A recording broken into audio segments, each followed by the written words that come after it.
Ladies and gentlemen, welcome back to Weenie and the Butt Music Hour with your host, Nick Muniz here. We've got the April edition of Nick's Nonfiction, musically themed Ozzy Osbourne, I Am Ozzy. It's going to be a fun one today. Before you think I'm choosing favorites or going emo for the guy, I've read a bunch of these rock and roll biographies, and all the bands look up to Ozzy. They call him the Rock Father. Pretty sick, not to mention he spent 3 decades on LSD. Also, we're doing the hang at the end of the show. Skip forward if you just want to chill. Straight from the horse's mouth. I took lethal combinations of booze and drugs for 30 fucking years. I survived a direct hit by a plane, suicidal overdoses, STDs. I've been accused of attempted murder. Then I almost died while riding over a bump on a quad bike. At 2 fucking miles per hour. I used to watch one of 2 things on television. My sisters would wrestle the remote at him. Please change the channel. It was the Osbournes and Viva La Bam. I'm gonna give you what you need. You're gonna learn about some of the misconceptions here. They say crazy things about me over the years. I mean, okay, he bit the head off a bat, yes. He bit the head off a dove, yes. But then you hear things like Ozzy went to the show last night but wouldn't perform until he killed 15 puppies. Now me, kill 15 puppies? I love puppies. I've gotten 18 of the fucking things at home. I've killed a few cows in my times, mind you, the chickens that I shot in the yard. But puppies? Ozzy calling out the commenters today.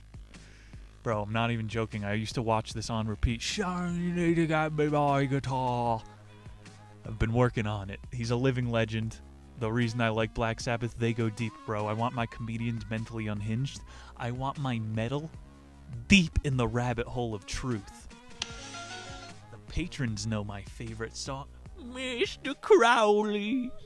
It's symbolic, of course. Quote, a lot of it ain't gonna be pretty. I've done some bad things in my time. I've always been drawn to the dark side, but I ain't the devil. I'm just John Osbourne, a working class kid from Aston who quit his job in the factory and went looking for a good time. Where did Ozzy's Crazy Train get its power? Loco motion. What do you call a skydiving metalhead? Ozzy Airborne. Liberace arrives at the pearly gates. St. Peter says, I think we might have a problem here. Our records indicate that you once bit the head off of a live parakeet at one of your concerts. Liberace responds, no, that would have been Ozzy Osbourne. Now I might have had a cockatoo. Ladies and gentlemen, we'll be back after a couple musical memes. Reese's Puffs, eat 'em up, beat 'em up, beat 'em up, beat 'em up. Reese's Puffs, eat 'em up, beat 'em up, beat 'em up, beat 'em up. I got Reese's Puffs in my bowl. Nowadays on cruise control. I got Reese's Puffs in my bowl. And just like that, I'm on a roll. Reese's Puffs, peanut butter chocolate flavor. Reese's Puffs. I'm in the drive-thru a Burger King. Can I please get a Whopper Jr. with onion rings? Make it a meal so wild. I'm the baddest motherfucker in the building, so remember when it's time for me to About the author, this is repetitive.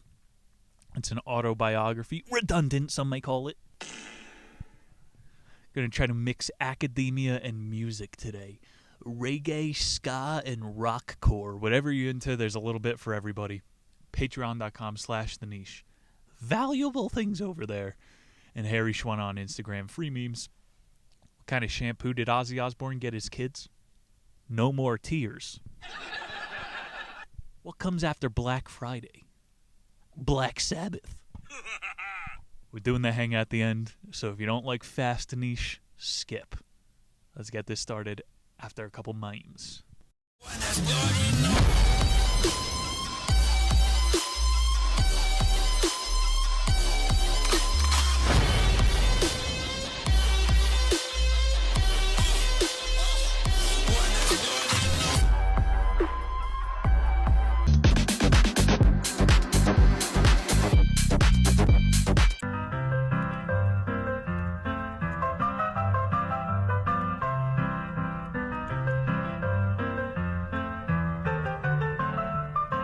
I Am Ozzy, Chapter 1, Blackstory.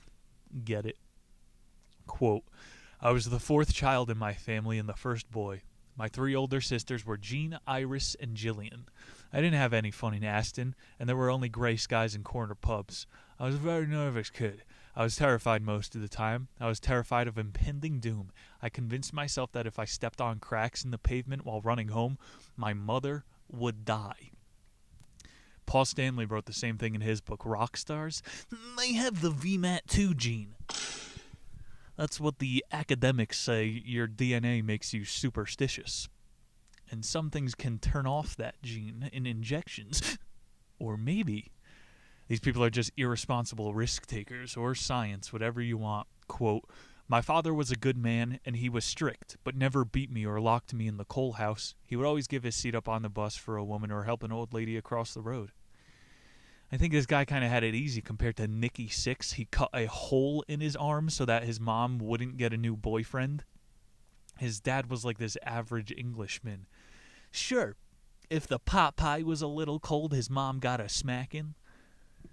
Not that bad. Quote, I had an incredible imagination. I spent years wondering what beer must be like, until I finally drank some and thought, what the fuck is this shit?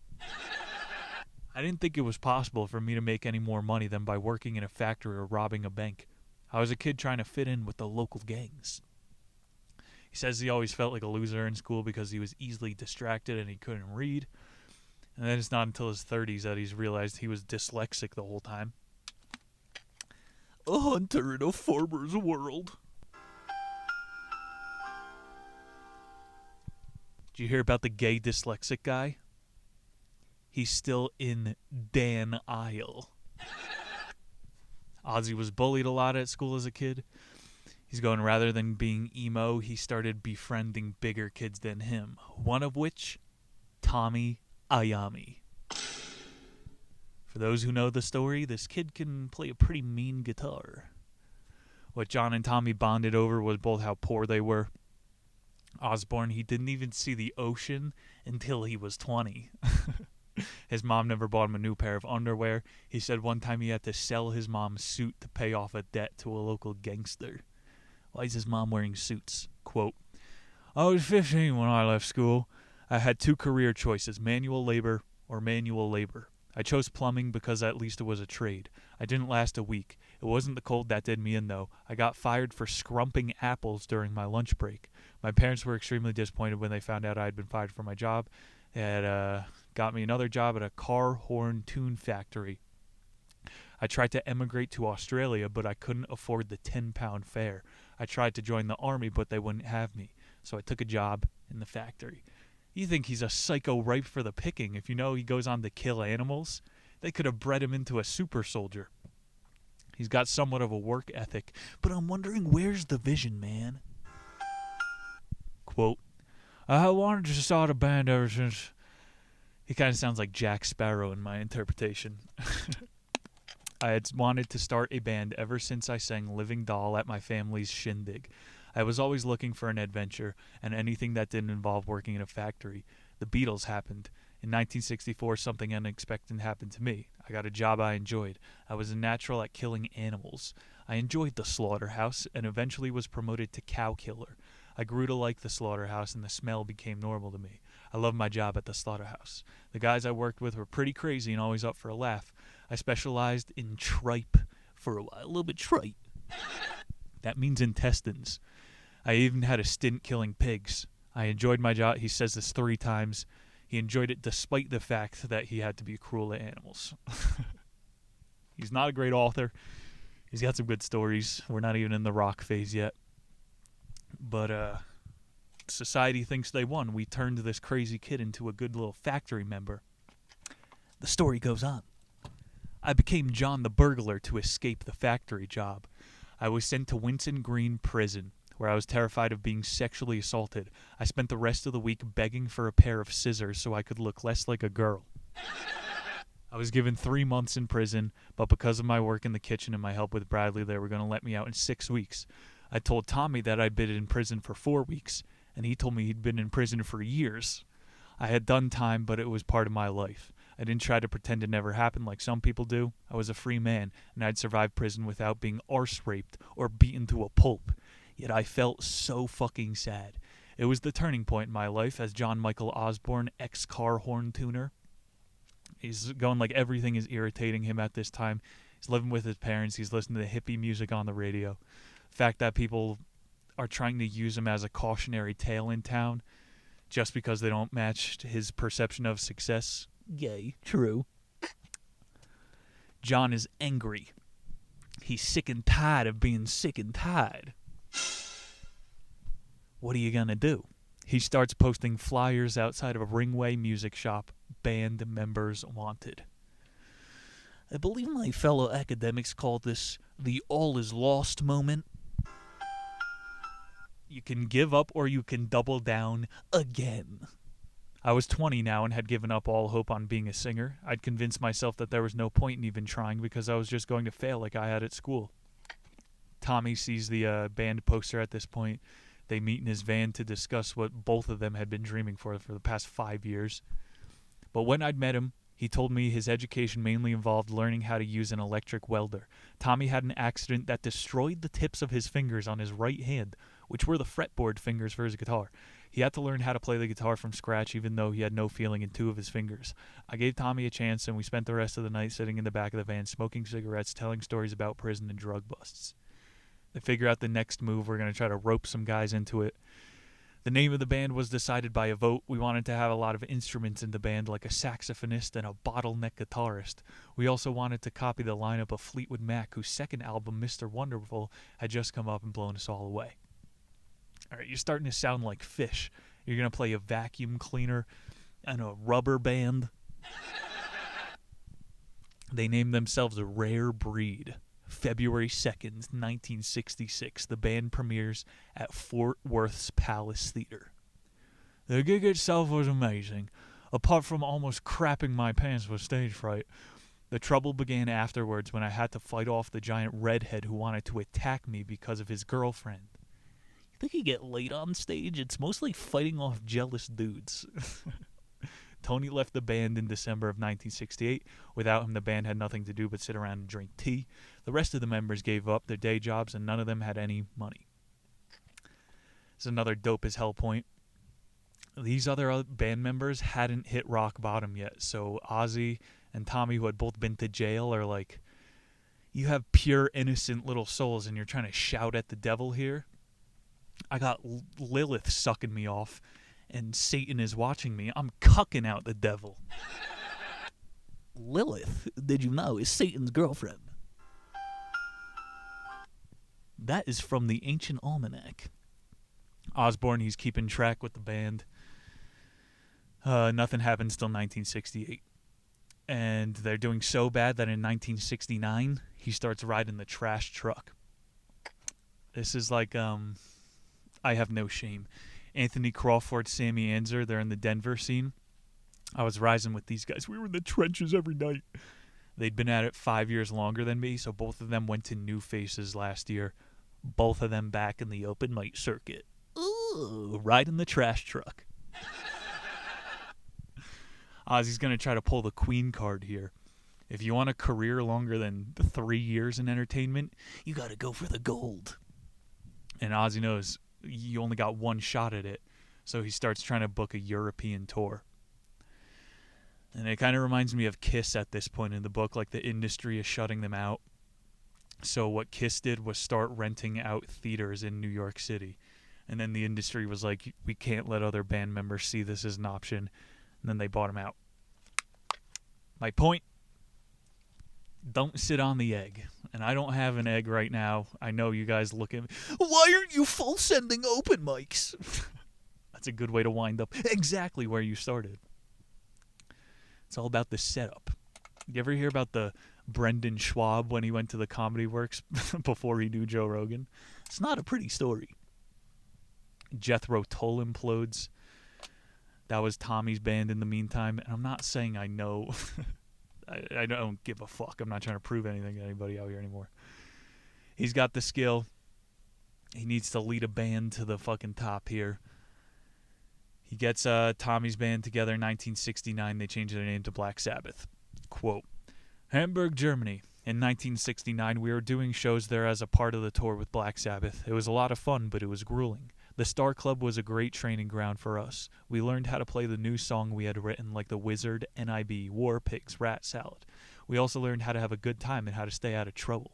We had a meeting with Jim Simpson to tell him about our change of name to Black Sabbath. He didn't seem too keen, but we couldn't argue with the results. Gus Dudgeon, who had worked with Eric Clapton and the Moody Blues, produced us. In January 1970, Black Sabbath got a record deal. For a few months, Joe Simpson had been shopping on them, invited all these bigwigs from London to come to our gigs. But no one was interested. Then one night, a guy from Phillips drove up to Birmingham to see us play and decided to take a bet on us. Chapter 2. Signed. Quote, I've always had a problem with the term heavy metal. To me, it doesn't mean anything musically. It was just a blues band that had decided to write some scary music. The press latched onto the term heavy metal after the song Black Sabbath. The Beatles were one of the last British bands to do a residency at the Star Club in Hamburg, Germany. 1969, we were doing shows there as a part of our tour with Black Sabbath. It was a lot of fun, but it was grueling. Didn't you just say that? Yeah. Ozzy hears himself on Radio 1 for the first time. His mom's going, "What is that noise? Turn that down." Quote, the critics hated Black Sabbath, but I loved it. I felt I had just been born. The only bad review of Black Sabbath was written by Lester Bangs at Rolling Stones, who said they were just like Cream, but worse. The first album we released, Black Sabbath, went straight to number 8 in Britain, number 23 in America, but my father wasn't impressed as he thought the cover was upside down. He didn't get it at all. I was finally doing something I was good at that I enjoyed. I wanted my old man to be proud of me, but he was too busy working to be. Think about that rock doc I watched about the drummer of Cream. The guy is insane. He lives in South Africa, shoots at people that comes on his property. Another big break for Black Sabbath, Don Arden. He was also in the Kiss book. They called him Mr. Big. Mr. Big wants a piece of Black Sabbath. This guy, they would say, Mr. Big, Don Arden, he only paid the bands out in cash through this delivery service in brown paper bags. This is a pretty underground industry. September 1970. I regret not giving money to my parents. I knew they would have liked me to, but I didn't want to. I was young, loaded most of the time, and my ego was already ruling the world. I never got any good-looking women after the success of our first album. The only groupies that came to our gigs were two-baggers, and most of them I was lucky. He says he was lucky enough to get with them. A two-bagger? That's my new word. He writes Paranoid at this time. And it goes to Top of the Pops in the U.S. Top 40. He had a funny quote. I love America. You could buy 10 or 20 slices of pizza a day. John, you can buy as much fucking pizza as you want in America.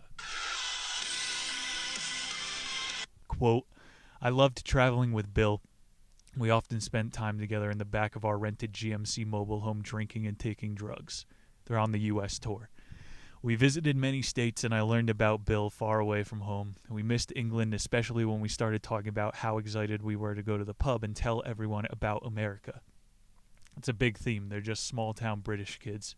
The best way to take your mind off the home situation was to prank Americans who worked at hotels. One of us would sneak off to the front desk and get them to page Mr. Harry Bullocks. Is there a Harry Bullocks around?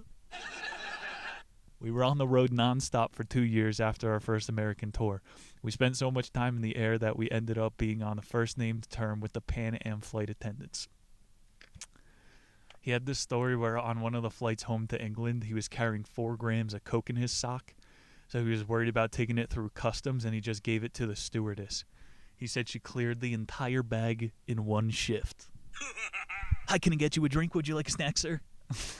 4 grams deep. Or are they sharing it with the pilots? He says he's taking it easy back in England. I like these hotel stories. You ever hear the one where he tried to paint a hotel room with the blood of a dismembered shark? Like he started it. We don't know how much of it is true.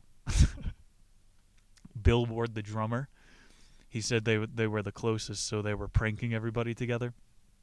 When they were on stage, Ozzy would pour vodka, like an entire handle on him while he was drumming, And then he would try to throw matches at him from the front of the stage. You know this one. He almost got arrested in Texas for pissing on the Alamo. I think I've crunched the data on this. British people will pee anywhere. He also peed on a cop car once. I don't know. If you're not morally offended yet, Ozzy was the first person ever to be thrown out of Dachau. How? They didn't even have Pokemon Go. I'm trying to catch a Snorlax in the gas chamber. Damn. He had a story about a bunch of Satanists crashing his hotel room after a gig. He's like, guys, it's a bit. I don't want to sacrifice a lamb with you. So he blew out their candles and then sung happy birthday to all the fucking Satanists in the lobby of a hotel room. Ozzy said he didn't remember this one. Bill had to tell him the next morning. In Albuquerque, New Mexico, he got so drunk and coked up, he surfed the aerial tram. What? Ozzy Osbourne invented subway surfers. Naked on top of a train. Crazy train. Quote, when the huge TV set hit the ground, it exploded like a nuclear bomb. The hotel tried to charge $38,000 for destruction of property. Moving along. He meets a girl named Thelma. They have a baby. During the baptism, Ozzy spiked the cake with drugs. So the priest apparently had a slice of the cake and then went unconscious. This was a thing. Ozzy was known for, I think he called them doom dots. Pretty sick. It was gel LSD tabs that he just drugged everybody with. Doom dots. Quote, Black Sabbath's last great album, Sabbath Bloody Sabbath, was released in 1974. It was a stoner album with a balanced mix of heavy and experimental music that I loved. In the mid-70s, Black Sabbath changed with the arrival of Ozzy Osbourne. I and Bill had drifted apart. I was the noisy party animal who had always been having women in my room, and Bill just wanted to sleep. The band had been stitched up by the management, and we had no control over the money or affairs. Thelma and I had our second child, Luis, while I was recording with Sabbath in Miami. While our albums were becoming more expensive to produce, our sales were falling. We didn't have a manager, and Bill was handling the phones. We didn't know who we were anymore. We started to lose interest in the band, and I was thinking about having a solo career. I had even had a t-shirt made with the Blizzard of Oz on it. Meanwhile, in the studio, Tommy was always saying, we have to sound like Foreigner or Queen. I had enough with the band. I had walked out on rehearsal one day and didn't come back. I was exhausted from touring the world nonstop for 6 years, and I was out of my mind on booze and drugs. That's where they are, ending the chapter. The first thing I did after the Black Sabbath album bombed in America was hire Don Arden as my manager. Mr. Big! The best thing about being managed by Don was getting to see his daughter Sharon on a regular basis. I began falling in love with her from a distance. Nothing happened between us for a long time. I was fired from Black Sabbath in '79. I had taken it very badly. It gave me the push I needed to succeed. Chapter 3, Solo. This is Randy Rhoads talking, his new guitarist. I thought of a rock name the other day. Ronnie Cox. That's going to be my singer name. Randy says, I was very excited to be playing with Ozzy, as he was my childhood hero. When the album came out in Britain in September 1980, it went to number 7 on the album charts. When it came out in America 6 months later, it peaked at number 21 and eventually sold 4 million copies. Ozzy, he says, I was drunk, and so was Sharon. We had a laugh ripping off our clothes and jumping into the bath with each other. I fell for Sharon so much, and she fell for me as well. He said in the 80s, you couldn't tell who was in the band and who was in the audience. It's an all-out drag show. This must have been a problem in the 1970s. Everybody had long hair. You didn't know who to approach from behind. I don't know. The only politics I'm into anymore is hair. Somehow the media usurped the relationship between long hair and rebellion. To now, people just see long hair and they think homeless. Here's a funny concern of Osbourne. It's called blowback. It's the thing you can get from a chick when they give you a hand job. They're wanking you off, and then just as you're about to blow your wad, they put their thumb over the end of your knob, and the sperm flies back down your tubes and knocks out your spinal column. No, is it real? Blowback? If you put your thumb and you try to pop it like one of those M&M containers. Bro, I thought your cum would just fly out of your dick like a garden hose. Maybe that's how paraplegics happen. Blowback? Someone's got to try this while wanking off tonight for science. Ozzy's still seeing Thelma behind her husband's back and behind Sharon's back. They have a major break at this time with CBS Records. I was having the best nights of my life with Sharon. I was trying to fix things with Thelma. But if you're a chronic alcoholic, Barbados isn't the place to go. I was legless by 6 in the morning. While in Barbados, Ozzy hires a personal dwarf. His name was John Allen. 310 joins the party. The idea for the midget execution came to me in Barbados. Every night on the tour, halfway through Goodbye to Romance, we'd stage the execution of a midget.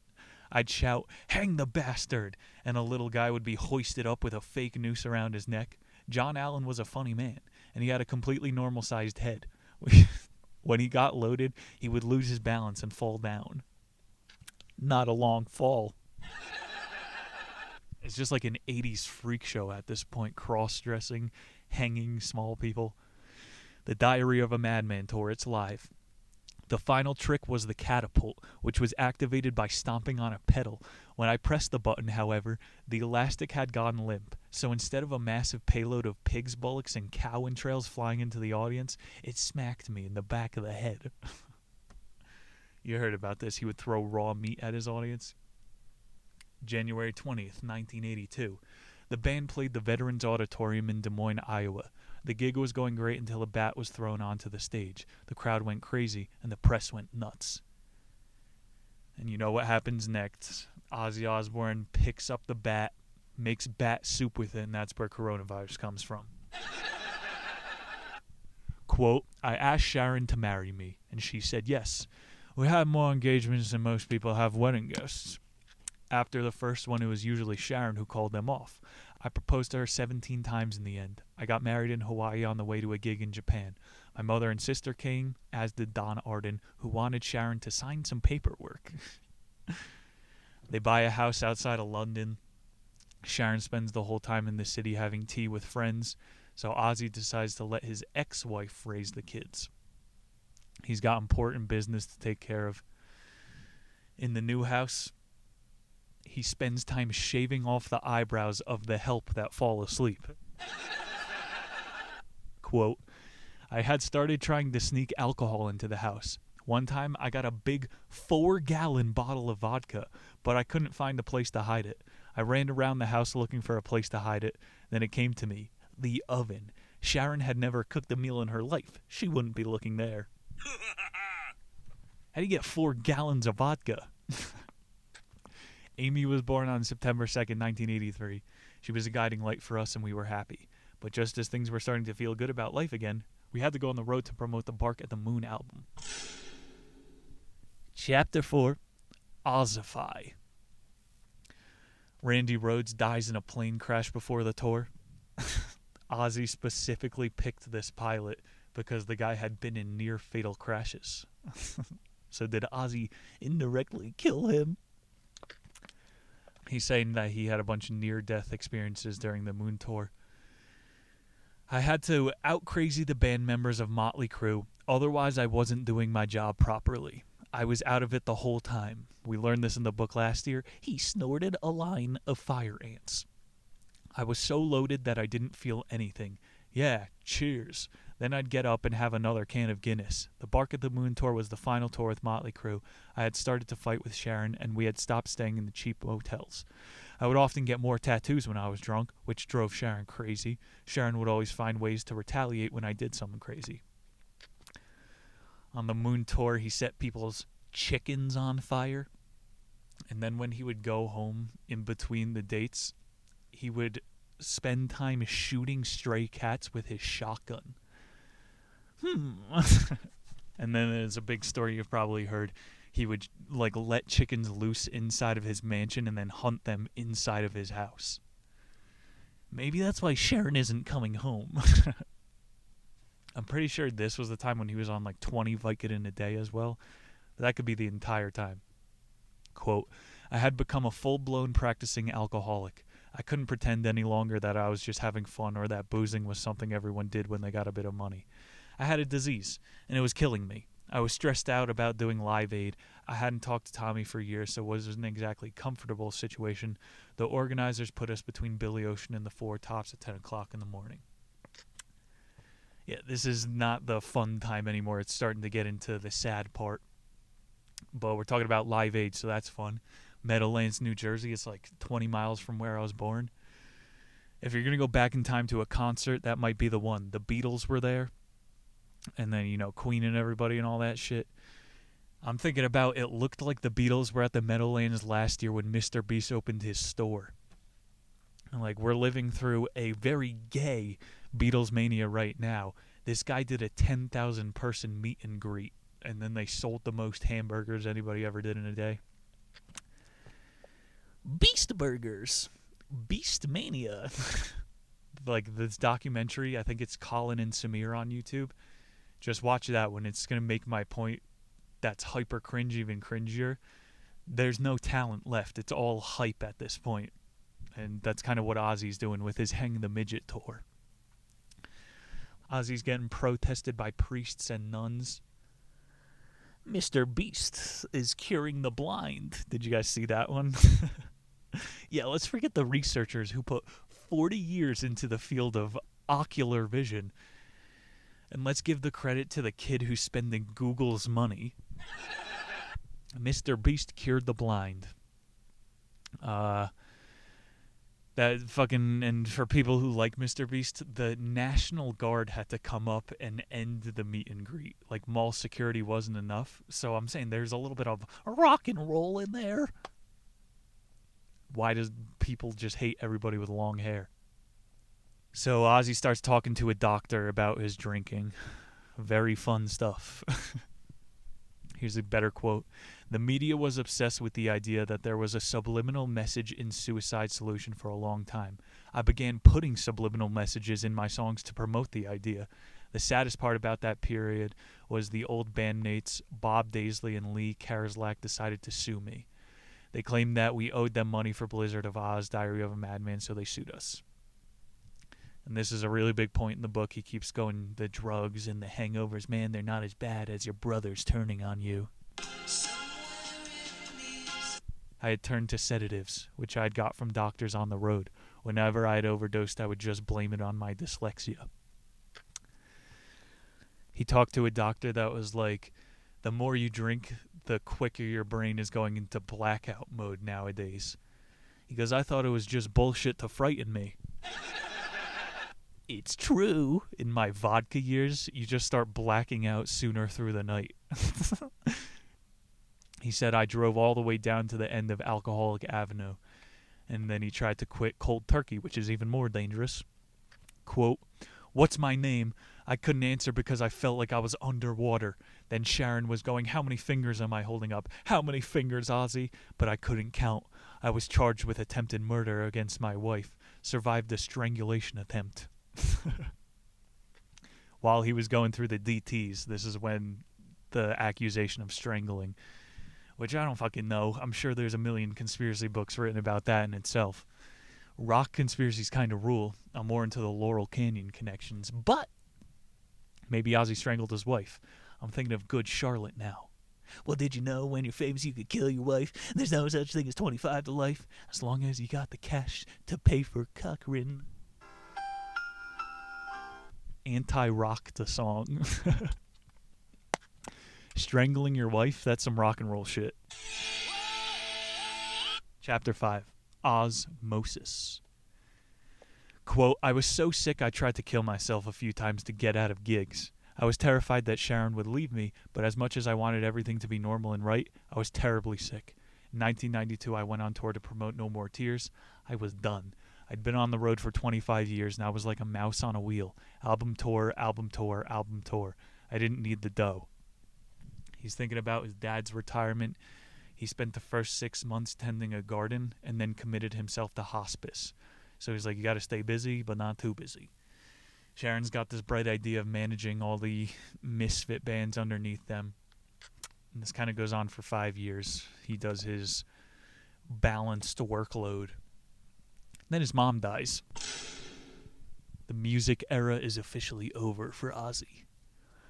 Quote, we first allowed TV cameras into our house in 1997, the year Black Sabbath got back together. I was off the booze, but still scamming as many pills as I could from doctors. The Osbournes was a hit show in America, and it changed my life. It was as big as it gets fame-wise. I never knew the power of my telly until I saw the show The Osbournes was compared to Bill Cosby's show. He got offended by it. Bill Cosby got offended? But the point of The Osbournes was to be real. By 2002, it seemed like The Osbournes was the biggest thing on the planet, and the stress of it was killing me. I was taking an unbelievable quantity of drugs, and none of them seemed to be helping. I was 6 years old watching Ozzy smuggling pills, apparently. He said he had the permanent shakes. He was scared to get tested because it might be Parkinson's. But he wound up getting tested, and the doctors tell him it's because his body is still recovering from 25 years on the road. It's a pretty long hangover. He keeps getting tested, and it winds up being a genetic disease. And so Sharon's dad stops talking to her at this point. He's like, you're putting us old money on reality TV? Get the fuck out of here. Mr. Big, he's going, tell the grandkids that I died in a war. That's fucking savage. Anybody who's watched The Osbournes know what comes next. I was in a coma for 2 weeks, and when I woke up, I had no memory of the crash in the hours that followed. He got in the ATV accident. He ran over himself. The last thing I remember is pulling on a doctor's sleeve and whispering in his ear, don't fuck up my tattoo. I was badly injured. I had fractured 8 of my ribs and punctured my lungs, which was why they were filling up with blood. The doctors put me into a chemical coma, and after 8 days I began to wake up. I had the most insane dream. I was in Monmouthshire, where we used to rehearse with Black Sabbath and bands. It was raining, and Sharon was having a party. Sharon winds up leaving the show after season 4. They pivot into trying to make her a TV star. This is kind of the end of the story. The house got broken into. The burglars didn't find the drug stash. And this is the Bam Margera. He took over the degenerate baton. I think like up until 2015 in Westchester, you could go to Bam Margera's party house. Like where they fucking filmed the TV show. It turned into scene raves every night. And so he's saying for the amount that I partied, I think I equalized better, Ozzmosified better than most of the rock stars. If you look at Vince Neil right now, not doing good. I think the craziest part of the book was when he said that the worst part isn't the hangover, the highest highs, the lowest lows. It's when your buddies sell you out for a little money. One more quote. You learn who your friends are when the shit hits the fan. I used to get upset by people not understanding me, but I've made a career out of it now. Hating people isn't a productive way of living, so what's the point in hating everyone? There's enough hate in the world as it is, without me adding to it. Damn, Mr. Heavy Metal is peace, love, and rock and roll. There it is. I am Ozzy. Pretty fun. Maybe we slip in a musical edition around October or something, because these are fun. Send in your requests if you do know of a dank band biography. Love it. It's a fun time of the year. The snow is melting. Next week on the show, we've got a mystery edition. Get your free memes over on Harry Schwunt. Support the program, patreon.com/theniche. There's a tier for everybody. Let's get a random soundboard effect to end it.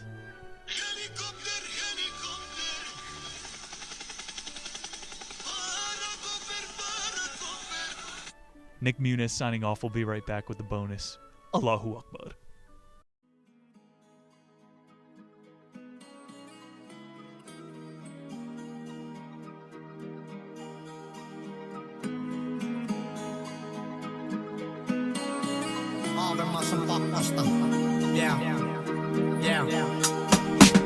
Sairas mieli on puoliksi rikki. Niitä kutsutaan kummituksiksi. Kummitusarmeijan tarina on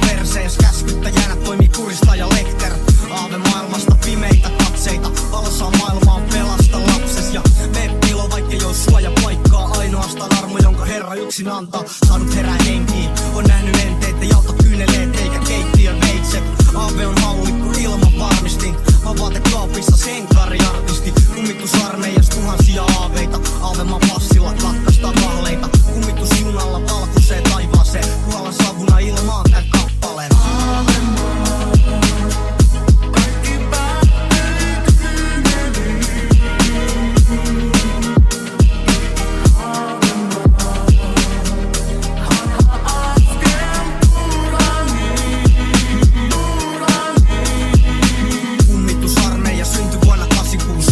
Sijainti on edelleenkin salaisuus. Verokkain aaveista nimeltä vastakohta on yksi autottoman suunnitelman latioista. Mä vedän henkeä vaikka aaveil ei oo keuhkoi. Komeroiden ovet tiirikoiden auki neuloin. Mut kukaan valveen pahempaa on luvassa. Kaikki on mukana paitsi Antti hukassa. 0 promille alkoholi vankilas. Nesteet virtaa lakana läpi lattias. Ai saatana, saatana kun sattuu. Monta mielen tilaa kuuden jalan alle mahtuu. Maagisia numeroita läpinäkymätönkään ei voi havainnoida. Verisen arkkuni kiinni nyt naulaan, siis lopetan ja annan aaveiden laulaa.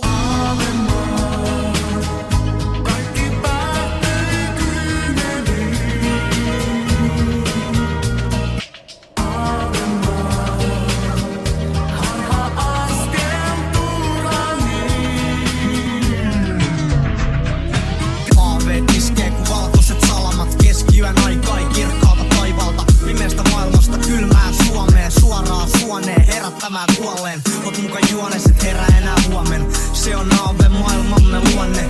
Ikuinen elämä silti mieltä pistää. Väri on enkeli mut mieli helvetistä.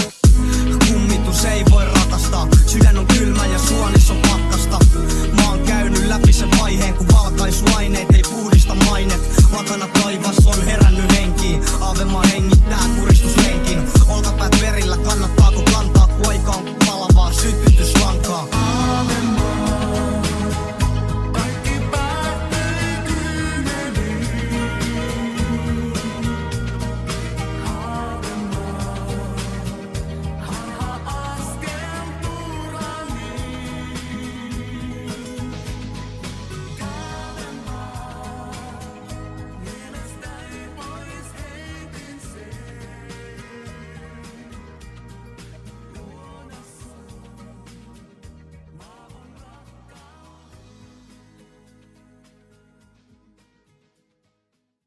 Alrighty, friends, welcome back. What you hear now is me hitting the G pen. Oh yeah. What this part of the show is for, I'm going to restate the mission statement. This is a complete waste of time.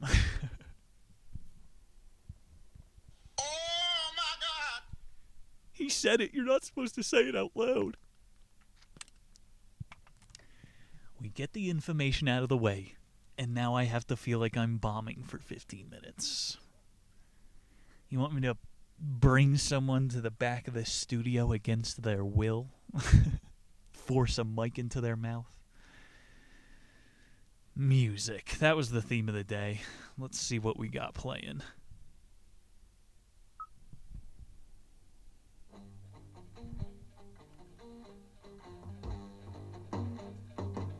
Woo!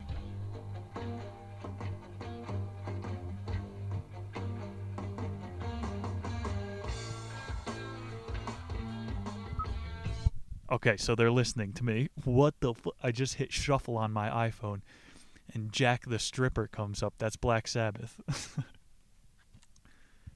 You're fucking listening to me, and I know it. I do 15 minutes on that.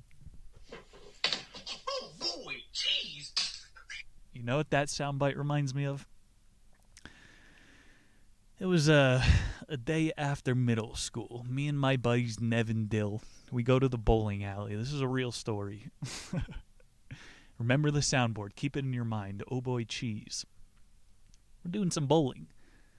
I roll a perfect 300 sanctioned by the PG. So we go into the bar part of the bowling alley. We're 12 years old, so we get personal pan pizzas. We're eating the pizza and we're seeing how long we could string the cheese, as a 12-year-old at a bowling alley would do. My buddy Nev, he starts pulling the cheese like 2 feet long. And I'm like, bro, you're going to choke. And he starts swallowing it. And he turns into the clown going, pulling ribbons out of your mouth. And he's pulling 3 feet of cheese out of his mouth. And we're like, what the an entire snake of cheese. He just puts it on the middle of the table. Go about, eat the rest of our pizza. With this thing fucking staring at us. I didn't have much of an attention span. So halfway through our meal, I go, oh boy, cheese! And I reach and I pull this piece of cheese off the middle of the table. And I start ingesting his throat cheese. Okay. The next 15 minutes is justified. I just did a stage bit for you. I've eaten throat cheese before. Lemon.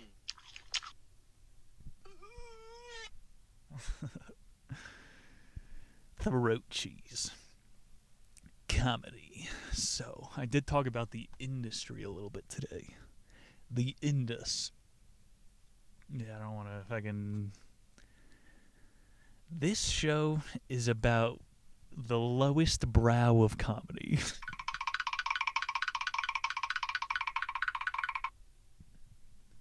I could listen to Mr. Krabs skitter away for an hour. That's a funny noise. I perform the highest brow. You read a fucking Lenny Bruce book? Comedy. You're supposed to find the most obscure thing in the world and try to make it funny. Or we could talk about the news again.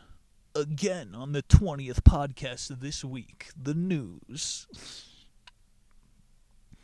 It's the culture, man. If you talk about the culture, then they're winning.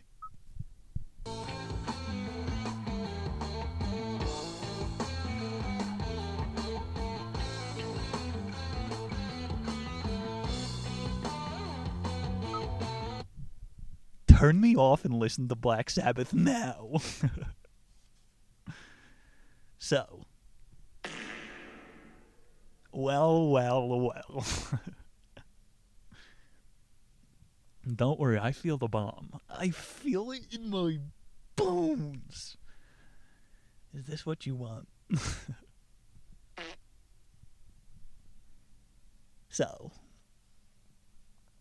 Music.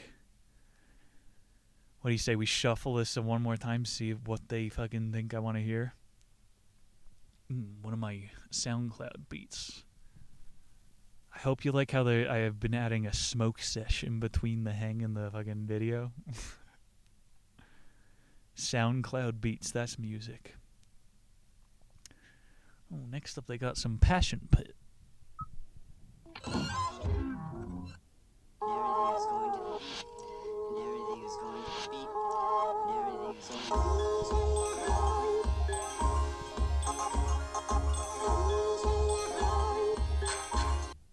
Remember the first time you heard some fucking Passion Pit, man? That's like on that Kid Cudi stoner level when you're 13 years old. Someone shoves a joint in your face and then they play this.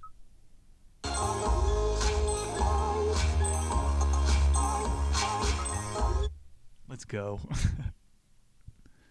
It's time for another rip.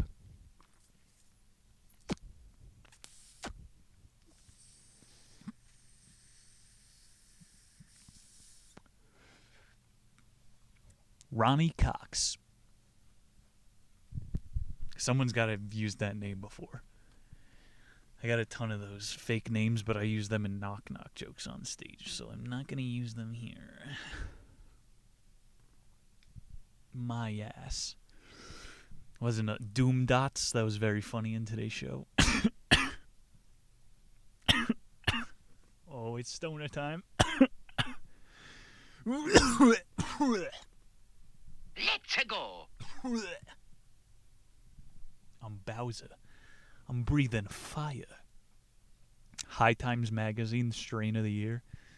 It was Gorilla Breath last year. I got Gorilla Breath. High Times, man.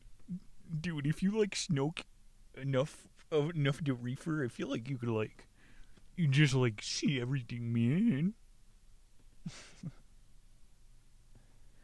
High Times. get a job there. Zach Mass is huge in Denver. But he's been here fucking longer than some of these other kids. Zach Mass, he works at a dispensary, so he's just weed humor 24/7. When's the next Cheech and Chong? Who's gonna write that shit? Anywho. Let's go.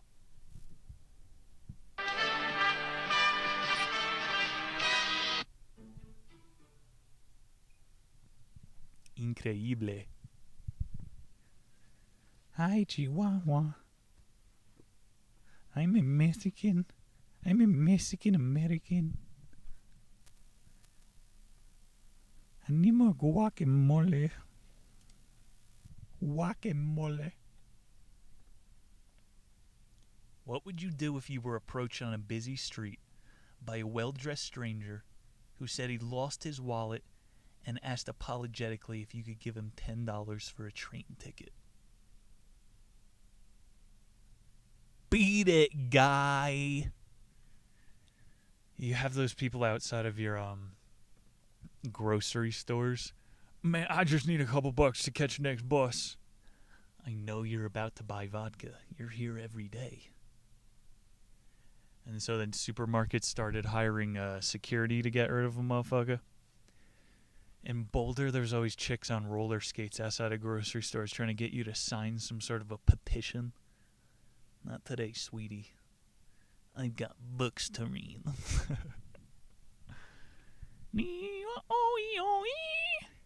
Passion Pit. They remind me of that band Starfucker. STRFKR. You know, who's doing good on music right now? Australia. Everybody knows Tame Impala. That's just going to be the first.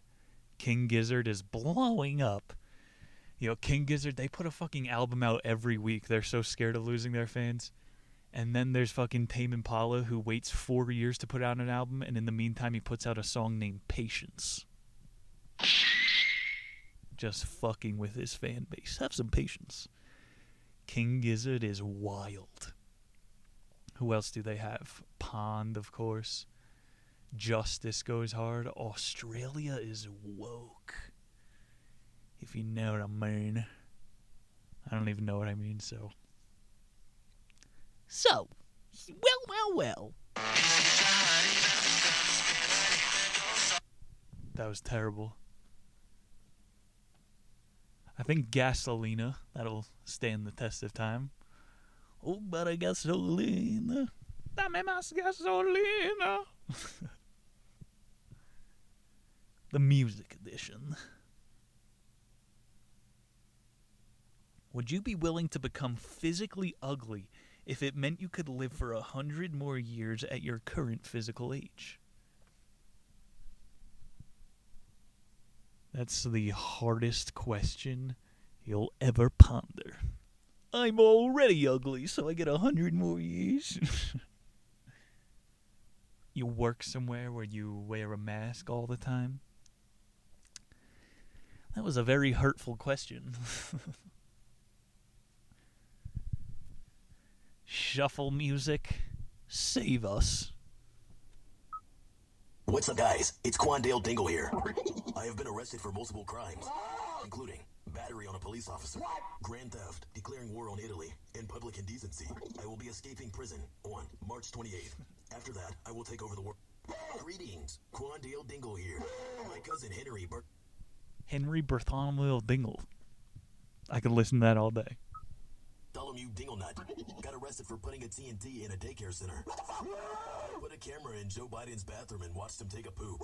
My Asian brother Quan Ling Ling Dingle put illegal substances in my ramen and I died. Hey fellas, it's Quandale Dingle here. I put perks in Vladimir Putin's drink and he went to bed for a really long time. I trapped my autistic... So the nuke. The nuke. I don't want to think about that. Autistic son's hand in an air fryer. My butt during Ramadan. What do we got? Another 5? Not even. What's that other music documentary I watched? It's about Bob Marley's beat maker. The Punisher. He's got a cool nickname, and that's what it's called. Something like that. The Descender. Fuck, what's it called?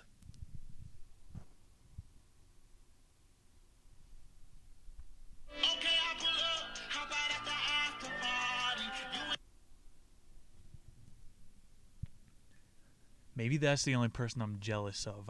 When I was in college, I tried to start making beats in the basement of Morris Library. Benny Benassi, the kid used to party at University of Delaware. You've heard a million of his songs. I can't get no satisfaction. You got to come up with 16 bars and you have a fucking song. Yeah, this kid fucking threw house down at Delaware. Benny B. And that concludes my jealousy. That's how we'll end it. I'm not trying to chase the fucking carrot on the stick. That's the difference between the industry. I'm already on the fucking trash truck doing doom dots. You got me fucked up if you think I'm going to start chasing something that doesn't exist. We having fun out here in the extra 15-minute segment.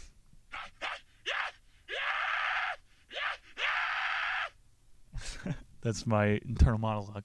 Fighting to get out. I don't even want to be high right now. Okay, I pull up. I have one more question. Something I've been pondering. At a meal, some people you know start belittling a common acquaintance. Would you stand up for the person if you felt the criticisms were justified?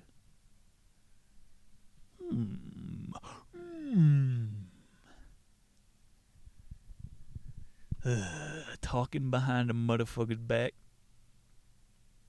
That's how you get clapped, son. Eric clapped, son.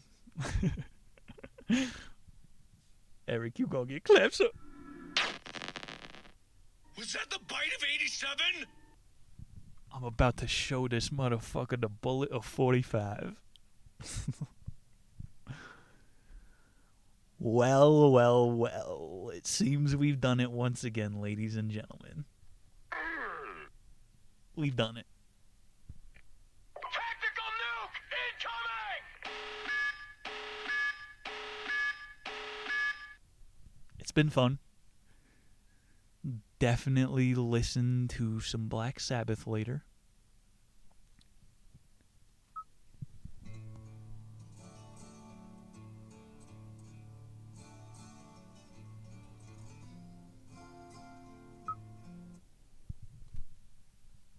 Damn.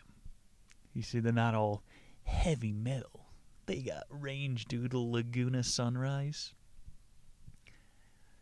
Black Sabbath. It's been a tribute to the old heads today.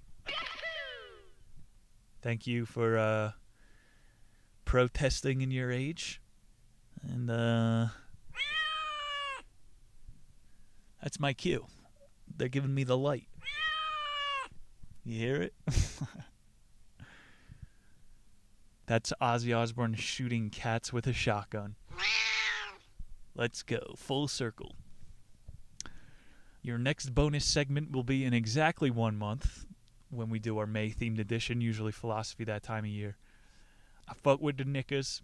Thank you guys for being here. I do enjoy this for some reason, somehow. Talk to you all soon. Peace!